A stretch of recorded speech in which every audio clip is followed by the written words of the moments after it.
Hi everyone, welcome to Vision Defense Institute. இன்னைக்கு பாலிட்டியில் one of the important current issues one nation one elections பற்றி discuss பண்ணலாம். So few months முன்னாடி பார்த்தீங்கன்னா இந்தியாவில் ஒன் நேஷன் ஒன் எலெக்ஷன், அதாவது simultaneous election. So both Lok Sabha and state legislative அசம்பிளிக்கு ஒரே டைமில் எலெக்ஷன் கண்டக்ட் பண்ண முடியுமா, அது பாசிபிளா அப்படிங்கிறத அசஸ் பண்ணுறதுக்காக ஒரு கமிட்டி கன்ஸ்டியூட் பண்ணியிருப்பாங்க. ஸோ பிரசிடென்ட் ராம்நாத் கோவிந்த் அவரோட தலைமைக்கு கீழே பார்த்தீங்கன்னா இந்த கமிட்டி கன்ஸ்டியூட் பண்ணியிருப்பாங்க. ஸோ அதில் என்னென்ன இஷ்யூஸ் இருக்குது, என்னென்ன சேஞ்சஸ் கொண்டு வரணும் one nation one election implement பண்ணுறதுக்கு. ஸோ இது பார்த்தீங்கன்னா இப்போ ரீசெண்டாக ஒரு டிஸ்பியூட்ஸில் இருந்திருக்கும். சில ஸ்டேட்ஸ் எல்லாம் அப்ரூவல் கொடுத்துருப்பாங்க, சில ஸ்டேட்ஸ் சென்டர் ஸ்டேட் ரிலேஷனை அஃபெக்ட் பண்ணுது. India is a federal country, so federalism affect ஆகுது அப்படிங்கிற மாதிரி சொல்லியிருப்பாங்க. ஸோ அதில் என்னென்ன லீகலாக பார்த்தீங்கன்னா என்னென்ன இஷ்யூஸ் இருக்குது அப்படிங்கிறத பற்றி பார்க்கலாம். ஸோ இந்த பில் பாஸ் பண்ணது பார்த்தீங்கன்னா 129th பில் பாஸ் பண்ணியிருப்பாங்க. ஸோ பில்லுக்கும் அமெண்ட்மெண்ட்டுக்கும் நமக்கு வித்தியாசம் தெரியும். ஸோ பில் பாஸ் பண்ணும்போது நம்பர்ஸ் கொடுப்பாங்க. அமெண்ட்மெண்ட் அப்படிங்கிறது அந்த பில் லோக்சபா அண்ட் ராஜ்யசபாவில் பாஸ் பண்ணிட்டு சக்ஸஸ்ஃபுல்லாக அப்ரூவ் ஆயிடுச்சுன்னா, பிரசிடென்ட் அசன் பண்ணிட்டா அமெண்ட்மெண்ட் நம்பர் வரும். ஓகேங்களா? ஸோ இது வரைக்கும் 106th அமெண்ட்மெண்ட் பார்த்தீங்கன்னா பாஸ் பண்ணியிருப்பாங்க. விமன் ரிசர்வேஷன் ஆக்ட் தான் 106th அமெண்ட்மெண்ட். ஸோ இது பில்லு. ஸோ நம்பர் பார்த்துங்க 129th பில்.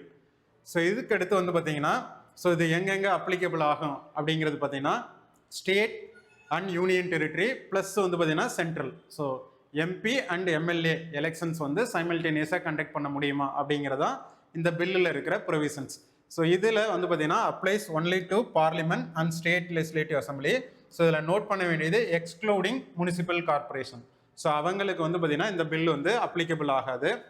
ஸோ இதுக்கடுத்து இந்த பில்லில் என்னென்ன இம்பார்ட்டன்ட் ப்ரொவிஷன்ஸ் இருக்குது அப்படிங்கிறத பற்றி டிஸ்கஸ் பண்ணலாம். இதில் முக்கியமாக அந்த பில்லை மென்ஷன் பண்ணது பார்த்தீங்கன்னா the bill include provisions for situation where midterm elections might be required.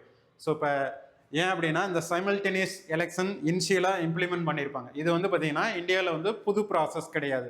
So எப்போ பார்த்தீங்கன்னா எலெக்ஷன் கமிஷன் ஸோ எலெக்ஷன் கமிஷனுங்கிற ஒரு பாடி கிரியேட் பண்ணதுக்கு அப்புறம் எலெக்ஷன்ஸ் கண்டக்ட் பண்ண போகிறோம் இல்லைங்களா? ஸோ இப்போ ஸ்டேட் லெஜிஸ்லேட்டிவ் அசம்பிளிஸ்க்கும் சென்ட்ரல் கவர்மெண்ட் எம்பி எலெக்ஷனுக்கு கண்டக்ட் பண்ணுறதுக்காக தான் election commission of India create பண்ணியிருப்பாங்க.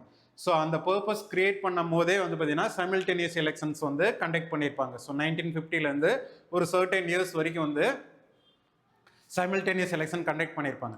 அதுக்கப்புறம் அந்த ப்ராசஸ் எப்படி டிஸ்கன்டினியூ ஆயிருக்கும் அப்படின்னா சில ப்ரீமெச்சூர் டிசல்யூஷன்.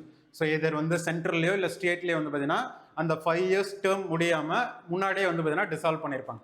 ஸோ அதனால தான் அந்த எலெக்ஷன் ப்ராசஸ் பார்த்தீங்கன்னா டிஸ்கன்டினியூ ஆயிருக்கும்.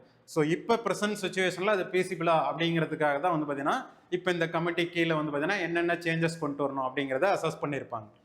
ஸோ இதுக்கடுத்து இந்த பில்ஸில் வேறு என்னென்ன இம்பார்ட்டன்ட் ப்ரொவிஷன்ஸ் இருக்குது அப்படின்னா இம்பார்ட்டண்ட்டாக சில அமெண்ட்மெண்ட் சில ஆர்டிகல்ஸில் சேஞ்சஸ் கொண்டு வரணும். அதில் ஃபர்ஸ்ட்டு பார்த்தீங்கன்னா ஆர்டிகல் 83. ஸோ இதில் என்ன ப்ரொவிஷன் சேஞ்ச் பண்ணோம்னா duration of houses of parliament.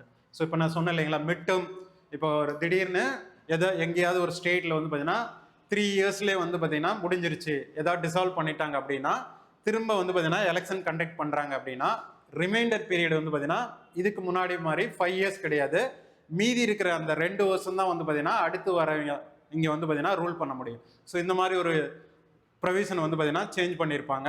So அது ரிலேட்டடாக தான் இந்த ஆர்டிகல் 83ல் இன்க்ளூட் பண்ணியிருப்பாங்க.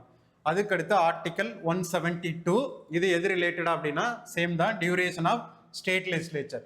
So duration of houses of parliament article 83, article 172 state duration of state legislatures. So 83 and 172. இதுக்கடுத்து ஆர்டிகல் 327ல் என்னன்னா power of parliament to make provision with respect to election to legislatures. So important provisions எல்லாமே இந்த article 327ல் include பண்ணியிருப்பாங்க.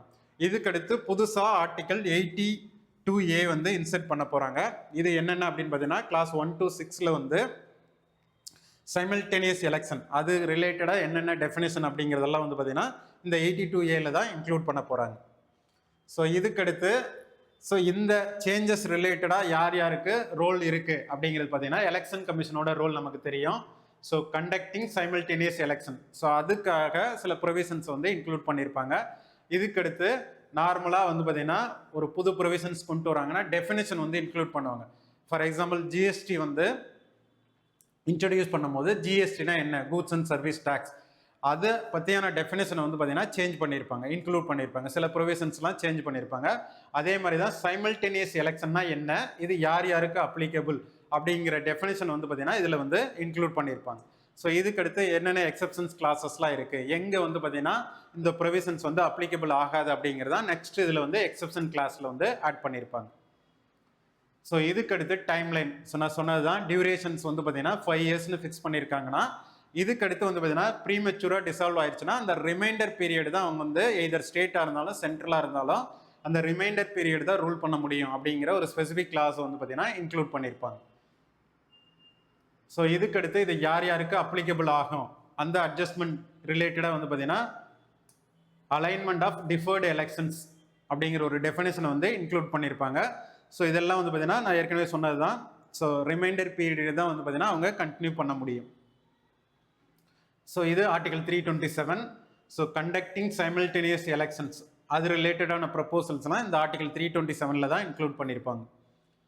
So இதுக்கடுத்து நமக்கு தெரிஞ்சது இது எங்கெங்கே அப்ளிகபிள் ஆகும் அப்படிங்கிறது பார்த்தீங்கன்னா ஃபஸ்ட்டு ஸ்டேட்டு நம்ம ஸோ எம்பி எம்எல்ஏ எலெக்ஷன் பார்த்துட்டோம். அப்படி இருக்கும்போது வந்து பார்த்தீங்கன்னா இது யூனியன் கவர்மெண்ட் அண்ட் யூனியன் டெரிட்டரிக்கு வந்து பார்த்தீங்கன்னா அப்ளிகபிள் ஆகும். அதாவது ஸ்டேட்ஸு யூனியன் டெரிட்டரி எல்லாத்துக்குமே வந்து பார்த்தீங்கன்னா இது அப்ளிகபிள் ஆகும். ஸோ எக்ஸப்ஷன் ப்ரொவிஷன்ஸும் வந்து பார்த்தீங்கன்னா இதில் இன்க்ளூட் பண்ணியிருப்பாங்க. ஸோ அது ரிலேட்டடான சேஞ்சஸ் தான் வந்து பார்த்தீங்கன்னா யூனியன் டெரிட்டரிஸ் லா அமெண்ட்மெண்ட் பில்ஸில் இன்க்ளூட் பண்ணியிருப்பாங்க. ஸோ யூனியன் டெரிட்டரியை வந்து ரூல் பண்ணுறதுக்கு சில ஸ்பெஷல் ப்ரொவிஷன்ஸ்லாம் இருக்கும், ஓகேங்களா. So government of union territory acts 1963 அதில் சில சேஞ்சஸ்லாம் வந்து பார்த்தீங்கன்னா கொண்டு வர போகிறாங்க. நார்மலாக யூனியன் டெரிட்டரி பார்த்தீங்கன்னா மினிஸ்ட்ரி ஆஃப் ஹோம் அவங்களுக்கு கீழே சில ஸ்பெஷல் ப்ரொவிஷன்ஸ்லாம் இருக்கும். ஸோ யூனியன் டெரிட்டரிக்கு தகுந்த மாதிரி இப்போ டெல்லி இல்லை அதர் யூனியன் டெரிட்டரிக்கு தகுந்த மாதிரி சில ஸ்பெஷல் ப்ரொவிஷன்ஸ் ஸ்பெஷல் பவர்ஸ்லாம் வந்து நம்ம இருக்கும்.